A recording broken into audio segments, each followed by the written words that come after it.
Hello ಸ್ನೇಹಿತರೆ, ಗಾನ ವಿಲಾಗ್ಸ್ಗೆ ಸ್ವಾಗತ. ಇವತ್ತಿನ ಸ್ಪೆಷಲ್ ರೆಸಿಪಿ ಏನಂದರೆ 100% ಹೋಟೆಲ್ ಸ್ಟೈಲ್ನಲ್ಲಿ ಮಾಡೋ ಥರ ಚೆನ್ನ ಮಸಾಲ ರೆಸಿಪಿ.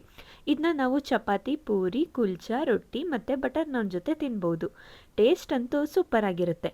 ಬನ್ನಿ ಹೇಗೆ ಮಾಡೋದು ನೋಡೋಣ. ಇದಕ್ಕೆ ಫಸ್ಟು ನಾವು ಚೆನ್ನ ಅಥವಾ ಕಾಬೂಲ್ ಕಡಲೆಕಾಳನ್ನು ಚೆನ್ನಾಗಿ ನೆನೆಸ್ಕೋಬೇಕಾಗುತ್ತೆ. 8 ಅವರ್ ನೆನೆಸ್ಕೋಬೇಕು. ನೆನೆಸಿಟ್ಟಿರೋ ಕಾಬೂಲ್ ಕಡಲೆಕಾಳನ್ನು ಒಂದು ಕುಕ್ಕರ್ಗೆ ಹಾಕೋಬೇಕು. ಮನೆಯಲ್ಲಿ ಆಲೂಗೆಡ್ಡೆ ಇದ್ದರೆ ಅದನ್ನು ಸಹ ಹಾಕ್ಕೊಳ್ಳಿ. ಟೇಸ್ಟ್ ಅಂತೂ ಇನ್ನೂ ಚೆನ್ನಾಗಿರುತ್ತೆ. ಇದನ್ನ ಒಂದು 3 to 4 ವಿಷಲ್ ಕೂಗಿಸ್ಕೋಬೇಕಾಗುತ್ತೆ ಕುಕ್ಕರ್ನಲ್ಲಿ. ಇದಕ್ಕೆ ಮಸಾಲ ಹೇಗೆ ರೆಡಿ ಮಾಡೋದು ನೋಡೋಣ ಬನ್ನಿ.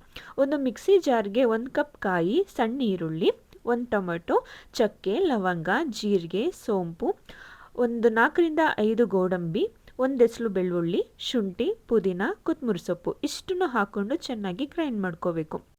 ಗ್ರೈಂಡ್ ಮಾಡಿಕೊಂಡ್ರೆ ಮುಗೀತು, ಮಸಾಲೆ ರೆಡಿ.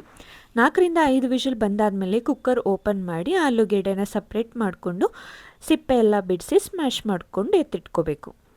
ಈಗ ಒಂದು ಪ್ಯಾನ್ಗೆ ಎಣ್ಣೆ ಹಾಕ್ಕೊಂಡು ಕಟ್ ಮಾಡಿರೋ ಈರುಳ್ಳಿ ಹಾಕ್ಕೊಂಡು ಸ್ವಲ್ಪ ಬಾಡಿಸ್ಕೊಂಡಾದ್ಮೇಲೆ ಆಗಲೇ ಬೇಯಿಸಿಟ್ಕೊಂಡಿರೋ ಕಾಬೂಲ್ ಕಡಲೆಕಾಳು ಮತ್ತು ಆಲೂಗೆಡ್ಡೆ ಹಾಕ್ಕೊಂಡು 2 ಮಿನಿಟ್ಸ್ ಫ್ರೈ ಮಾಡ್ಕೋಬೇಕು.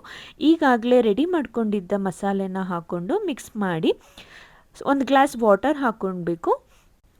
ಇದಕ್ಕೆ 1 ಸ್ಪೂನ್ ಅರಿಶಿನ, 1 ಸ್ಪೂನ್ ಅಚ್ಕಾರದ ಪುಡಿ, 1 ಸ್ಪೂನ್ ಧನಿಯಾ ಪೌಡರ್ ಇದೆಲ್ಲ ಹಾಕಿ ಮಿಕ್ಸ್ ಮಾಡಿ ಲಿಡ್ ಕ್ಲೋಸ್ ಮಾಡಿ 5 to 10 ಮಿನಿಟ್ಸ್ ಕುಕ್ ಮಾಡೋದಕ್ಕೆ ಬಿಡಬೇಕು.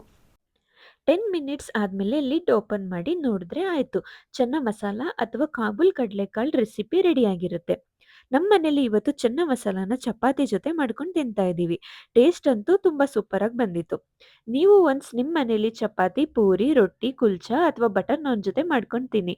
ಕಾಂಬಿನೇಷನ್ ಅಂತೂ ತುಂಬ ಚೆನ್ನಾಗಿರುತ್ತೆ. ಟೇಸ್ಟ್ ಹೇಗೆ ಬಂತು ಅಂತ ಕಮೆಂಟ್ಸ್ ಮಾಡಿ. ನಿಮಗೆ ಈ ವಿಡಿಯೋ ಇಷ್ಟ ಆಗಿದ್ರೆ ಲೈಕ್ ಮಾಡಿ, ಶೇರ್ ಮಾಡಿ, ಸಬ್ಸ್ಕ್ರೈಬ್ ಮಾಡಿ, ಸಪೋರ್ಟ್ ಮಾಡ್ತಾ ಇರಿ. Thank you for watching.